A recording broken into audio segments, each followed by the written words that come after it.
this morning comes from the letter of James, the first chapter. Now, the James is an epistle. It's a letter. It's attributed to the brother of Jesus, and actually has had a spotty history in the history of the church. In fact, the church reformer Martin Luther called it an epistle of straw, and he wanted to take it out of Scripture. He wanted to throw it out of the Bible. He wanted to do this because Martin Luther, like many of the church reformers, rightly so, said that we need to be focused on what God does, on God's sovereignty, on God's initiative of grace and love, healing and justice in the world, and secondarily then our response, and not the other way around. That we're not about getting God to get on God's good side of what we do or to somehow win God's favor. We already have that. James, of course, stresses our actions. In fact, there's that great line in James that we're going to read in just a second, saying, be doers of the word, and not merely hearers.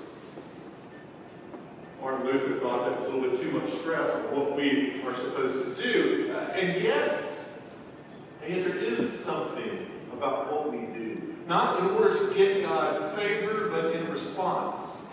In response to God's love and action in the world. In the passage that John just read from Mark's Gospel, Jesus is having a conflict with many of the religious leaders. And they're upset because Jesus and his disciples aren't observing the religious ritual of their day, and yet he warns them, you can talk a good talk, but if you aren't walking the walk, if you aren't doing what God requires of you, of us, then what is the point of the religious ritual? What is the point of just religious conversation?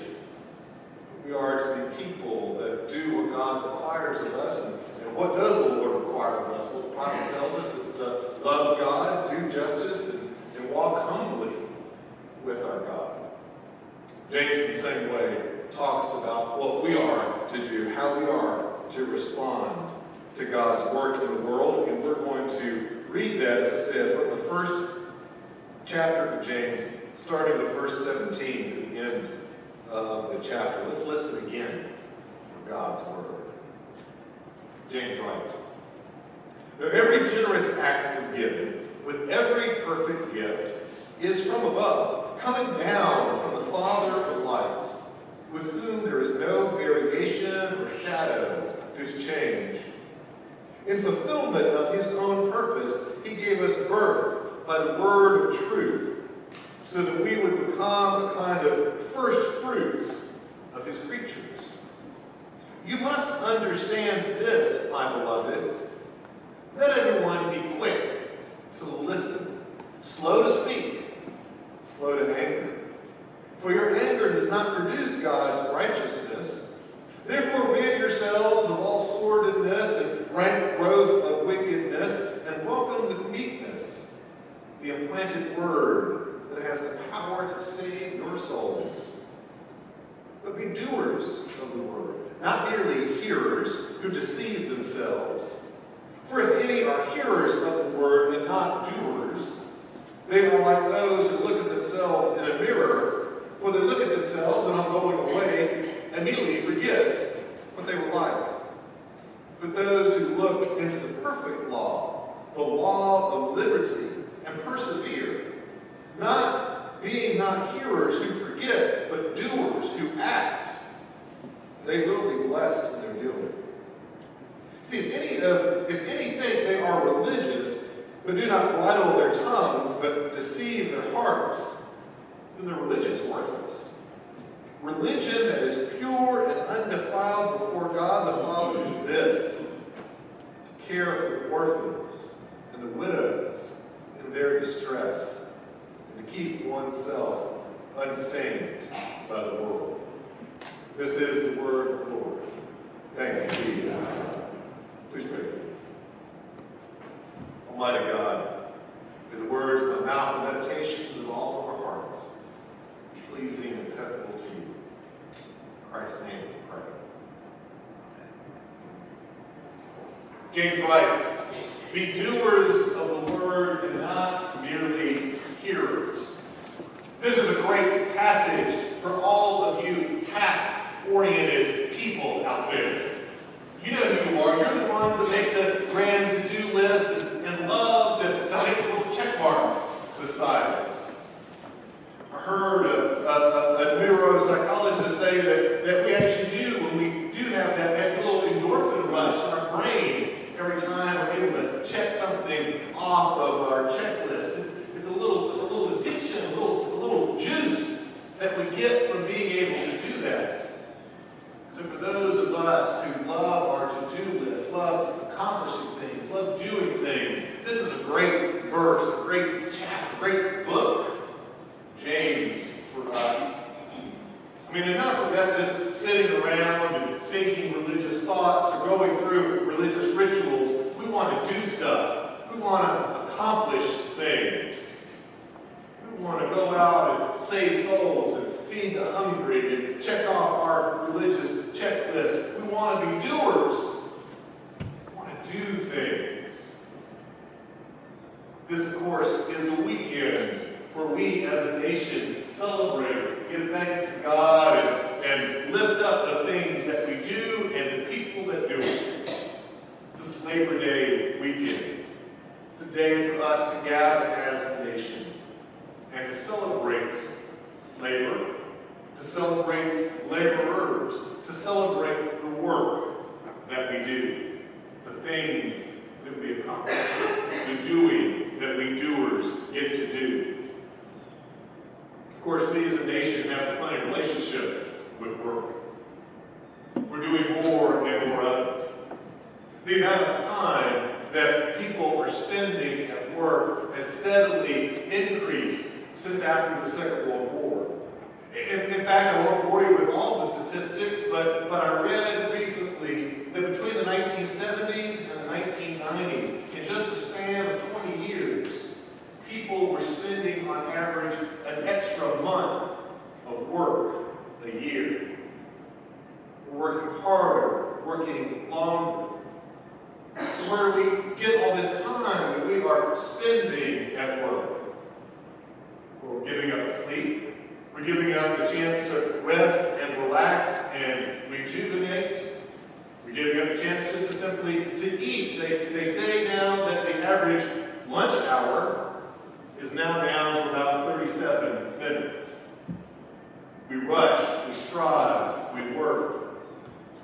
In fact, it is said that for men and women who have responsibilities both at work and at home, the average man is working about 76 hours a week between work at home and work at their job site. Women, of course, are working about 10 hours more than that per week. We're working more and more and more. Now, granted, our standard of living has increased since the 1940s. That's what we're getting for our work.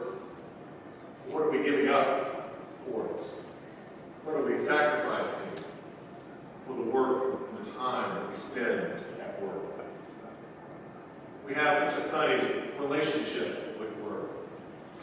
Work in itself is actually also a bit more ethereal than we might have guessed. I had that experience recently when I went home to the church that I grew up in North Carolina for my mom's memorial service. My dad was pastor of that church for 22 years, from 1966 to 1988. For over 2 decades, he pastored and nurtured and cared for that congregation and the people there, and built it up and labored in that place. And yet, I cannot tell you the number of conversations that I had with members of that church when I was there that started just like this. I didn't know your dad, but wait a minute, why do you mean you didn't know my dad? My dad was here for 22 years. He worked and sweated and put a lot of effort into this church. What do you mean you didn't know my dad? But they didn't. Time passed. New people had come, old people had gone, things had changed. The memory of his work had faded. In fact, I took some time while I was there at that church, and I went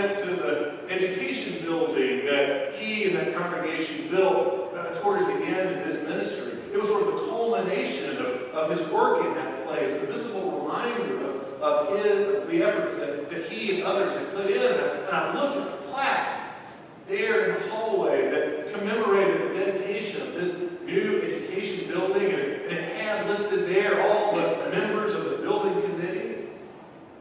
And I looked at those names, those familiar names, and I realized that almost all of them were gone.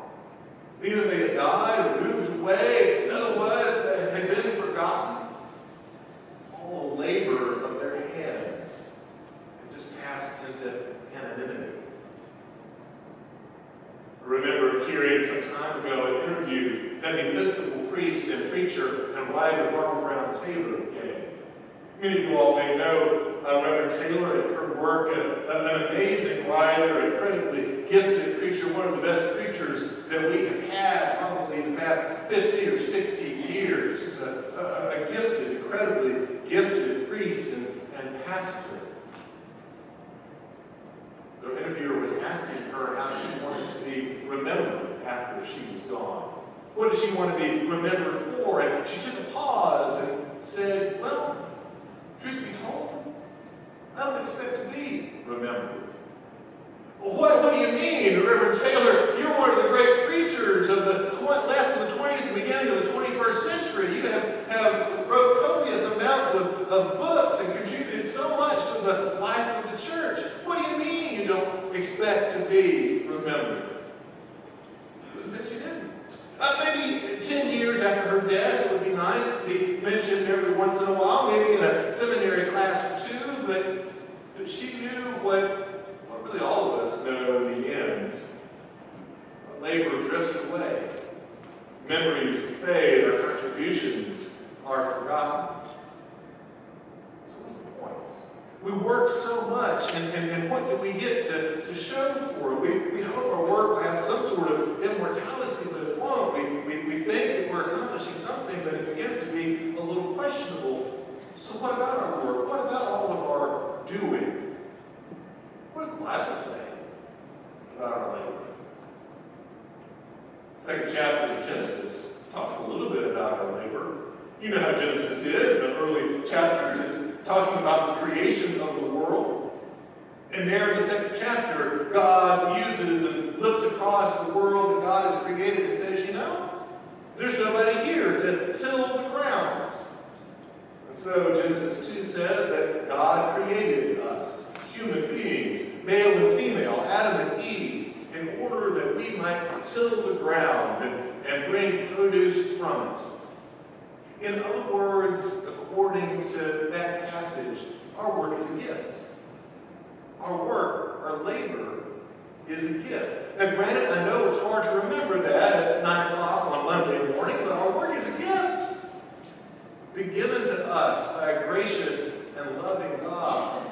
The God who has created everything, brought all into being, has now invited us to be a part of what God was creating, the work God is doing in the world. Our work is a gift. The Bible, though, also has other perspectives on our work. Also in the early part of Genesis, when Adam and Eve commit their first sins and are cast out of the Garden of Eden, that idyllic paradise that God had provided them, the scriptures are clear, and God commands them and says, you're going to be stuck with tilling the soil of the ground from now on. You're going to have to work for your food. It's not going to be given as a gift from an idyllic paradise of Eden anymore. You're going to have to live by the sweat of your brow. According to that passage, then, our work is, well, punishment. Punishment in some sense, that we would have to sweat and labor and work, give the fullness of our efforts, mental and physical, to work, just to hold on to our survival. I think that's important too. In fact, I read an article recently that suggested that one of the worst things that we are telling young people these days is to find your passion. The writer of the article suggested that's horrible advice to give to a young person because that sets the bar too high. Because those of us who have labored for any length of time know that most days 99% of our days are not lived in work-filled, in passion-filled work. No, our work is drudgery often. It's another form to fill out, another bolt to screw on, another paper to grade. So often our work is one task after the other. And sure, by the grace of God, there are highlights. There are moments of triumph and victory where a client is helped, a project is completed, a student is reached, a person is helped in some way. Those moments of passion, but to tell our young people that their work is to be full of passion, well, that's probably telling them something that's really not all that true. Work can be hard. Work can be difficult. It takes faithfulness. It takes determination. It takes just simply showing up day after day after day. There's a Christian writer who says that as we, as followers of Jesus, consider our work, we really need to do two things. One, we need to think more of our work. That we need to recognize that our work is a gift from God. The labor that we have been given to do is a gift.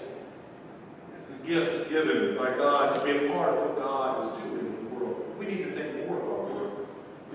But secondly, she says, we also need to think less of our work. So often we come at our work looking for some sense of achievement, some sense of meaning and purpose, some sort of hope that this will bring us value and allow us to be valued by others. Work can't do that for us. Our discipleship can. Our discipleship, the ways that we are called by God, the ways that we are held and loved and claimed by God and called for God's purpose, our discipleship, our ability to follow Jesus, that's our vocation. Work is just something that we do to make a living. And even that can get out of hand. We work harder and harder in order to accumulate more and more. Jesus says, don't worry about these things. Consider the flowers of the field, the birds of the air. They'll provide what you need. God will give these gifts to you. Not your work, not your efforts. It's God's grace. We are to consider the work of our hands. We're to realize that it's both gifts, to think more of it, but also to realize it's not everything. Think less of it. I love the words of the writer of the Old Testament book, Ecclesiastes. If you ever read Ecclesiastes, it is blunt. It is blunt about the reality of our lives and our existence. And in the second chapter of Ecclesiastes, as well as elsewhere, the writer talks a lot about our work. In fact, in the second chapter of Ecclesiastes, the writer comments about how they consider all of their work, all of their doing, all of their creating, all of their striving. He considers that it's all vanity, all a bunch of folly. It's just chasing after wind. We can think too much of our work, the writer of Ecclesiastes says. But then later in the book, the writer considers their work again and says, there's nothing greater that any of us can have than just the simple joy of our toil, the simple joy of our efforts, the simple joy of recognizing that what we have is a gift from God, the simple gift of being able to get up on a morning and have something that we need to do that day, some expectations that are laid before us that day, someone who is expecting something from us that day. In other words, the writer of Ecclesiastes says, our work is not utilitarian. It's not to achieve some other goal. It is an end in of itself. To simply enjoy it. To enjoy our efforts, our work, our sweat, our mental energy. To simply enjoy work for what it is. I have a friend of mine. He happens to have the good fortune that when he was 42 years old, because of the fact that his family owns a large family-owned corporation,